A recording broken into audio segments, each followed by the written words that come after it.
লক্ষ্মীপুরের কমলনগর উপজেলা স্বাস্থ্য কমপ্লেক্সে চিকিৎসা সেবা নিয়ে বাড়ছে জনদুর্ভোগের অভিযোগ। স্থানীয়দের দাবি, 50 শয্যার এই হাসপাতালটিতে প্রতিদিন রামগতি, চৌরাস্তা ও আশপাশের বিভিন্ন এলাকা থেকে শত শত রোগী চিকিৎসা নিতে আসলেও প্রয়োজনের তুলনায় শয্যা ও সেবার সংকট প্রকট আকার ধারণ করেছে। রোগী ও স্বজনদের অভিযোগ, পর্যাপ্ত শয্যা না থাকায় অনেক রোগীকে মেঝেতে কিংবা অস্বাস্থ্যকর পরিবেশে চিকিৎসা নিতে হচ্ছে। বিশেষ করে ঠান্ডাজনিত ও মৌসুমী রোগে আক্রান্ত রোগীদের ভোগান্তি আরও বেশি বলে জানিয়েছেন তারা। এদিকে হাসপাতাল চত্বরে বিভিন্ন বেসরকারি ল্যাবের দালাল চক্রের দৌরাত্ম্যের অভিযোগও উঠেছে। স্থানীয়দের দাবি, হাসপাতালের বিভিন্ন পয়েন্টে সক্রিয় এসব দালাল রোগীদের বিভ্রান্ত করে নির্দিষ্ট ল্যাবে পরীক্ষা নিরীক্ষা করাতে প্ররোচিত করছে।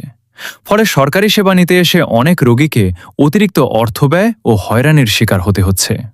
অভিযোগ রয়েছে, বিষয়গুলো হাসপাতাল কর্তৃপক্ষের নজরে থাকলেও কার্যকর কোনো পদক্ষেপ দেখা যাচ্ছে না।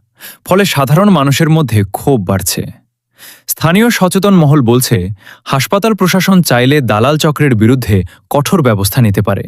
তবে প্রশ্ন উঠেছে, কেন এখনও এই সমস্যার স্থায়ী সমাধান হচ্ছে না? জনস্বার্থে দ্রুত তদন্ত এবং প্রয়োজনীয় ব্যবস্থা গ্রহণের দাবি জানিয়েছেন এলাকাবাসী।